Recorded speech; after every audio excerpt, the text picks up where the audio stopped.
Good morning everybody and welcome to the Thirlmere Reservoir in the Central Lake District. This wasn't supposed to be my location for today. I actually wanted to go up to the Kirkstone Pass to get a shot up there.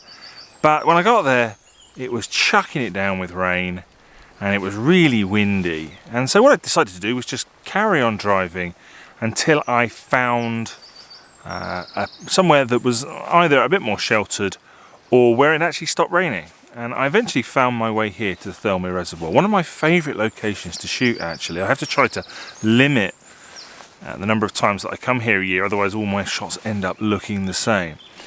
And this morning I'm starting on the northern beach, the beach at the northern end of the reservoir. And we've got this fabulous view looking south back towards the village of Grasmere. And what I like most about this view is that it encompasses Helvellyn, which is one of our highest mountains, the highest mountain in the Eastern Lake District. We're actually here, we're on the boundary of the Eastern and Central Lake District. So I'm going to try and get a shot this morning looking, as I say, south down the reservoir. And we've got some really nice moody conditions. There's a bit of wind about, which is breaking the surface of the lake, but there's plenty of heavy cloud. And these kind of conditions really suit this area. I think this is an area that is quite steep-sided, so it feels quite oppressive. And I think that suits a kind of moody shot. So that's what we're going to go for today. So let's start this morning by talking a little bit about the composition that I'm going to go for today. So when you're shooting here from the northern beach, the view south, you actually have the sides of the reservoirs cutting in. The reservoir isn't straight, it sort of kinks a little bit. So the sides of the reservoirs cut in. And that means that the shot is relatively well balanced. You've got hills on either side. And from here, from this angle, you're looking across the reservoir almost directly up towards Helvellyn. And then the reservoir, the level of the reservoir is very low. We are in the summer at the moment, and despite the fact that we've had a lot of rain recently, the level of the reservoir is very low. The level of the lakes themselves seems to be pretty high. I drove past Oldswater to get here this morning, and the water was just kissing the underside of some of the jesses, suggesting that it is pretty high. The reservoirs themselves pretty low, and that means that we have this huge great boulder that's been exposed. And I want to use that as a feature. Now, using these kind of big rocks, it can be a little bit controversial. A lot of people think that they are distracting. Personally, I don't always feel that that is the case. What I've got this morning is I've got a really good sky. I've got a real heavy textured sky. We're going to go for quite a dramatic shot. And I want to use the boulder in the foreground to balance that out a little bit. So that's what I'm going to do.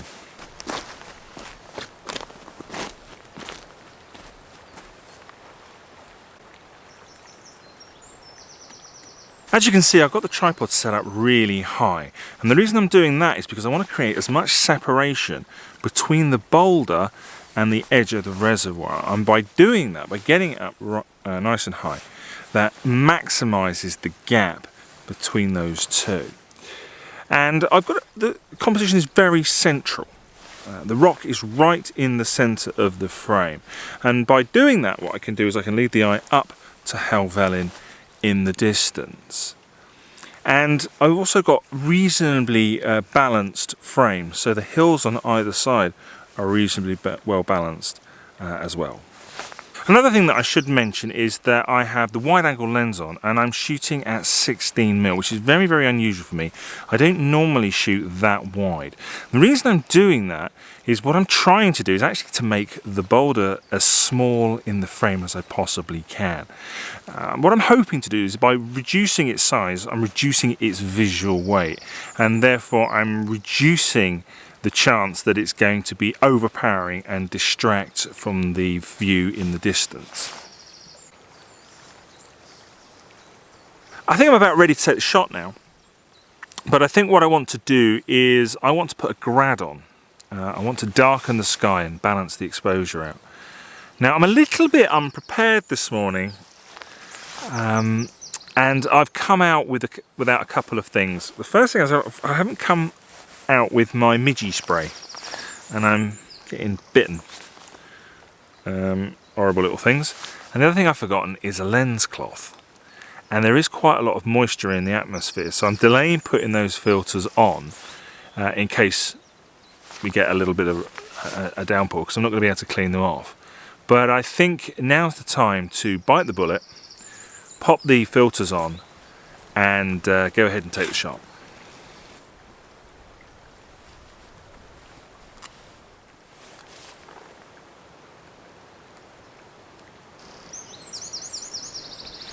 Right, that's it. Filters on. I should just say I'm focused on the rock itself fairly obviously, and I'm at f11, half a second, and yeah, here we go, 2-second timer.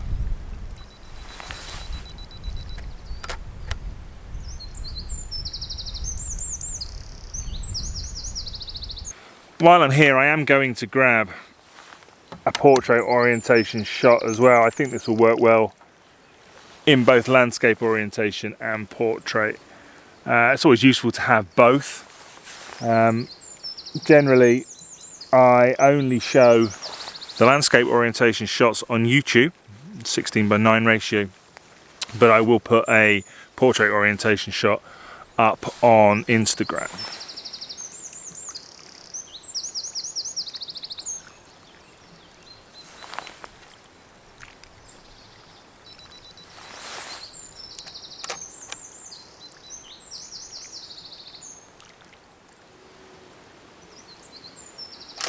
I really like that shot.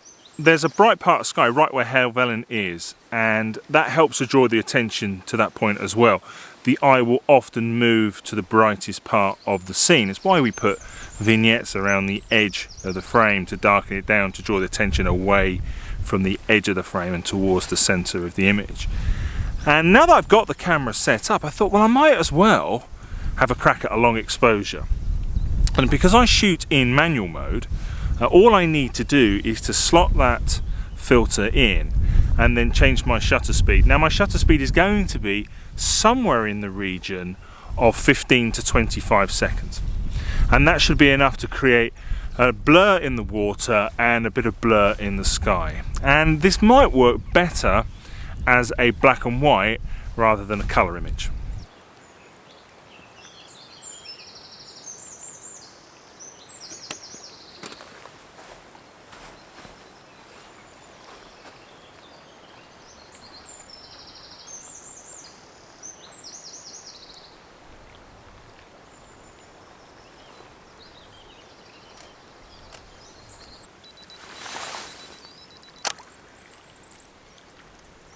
Now, because I haven't got a lens cloth with me, I am having to very carefully hold my hand over the eyepiece. Because I shoot with a DSLR, what can happen is that light can leak in through the pentaprism, in through the eyepiece, and ruin your exposure. So I'm trying to minimise that by hiding my hand very carefully over the eyepiece, trying my hardest not to touch the camera. That seems to have worked okay.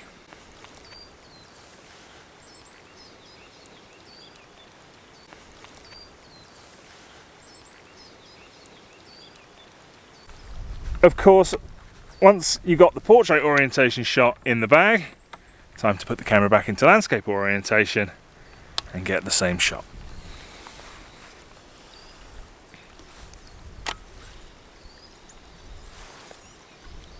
Perfect.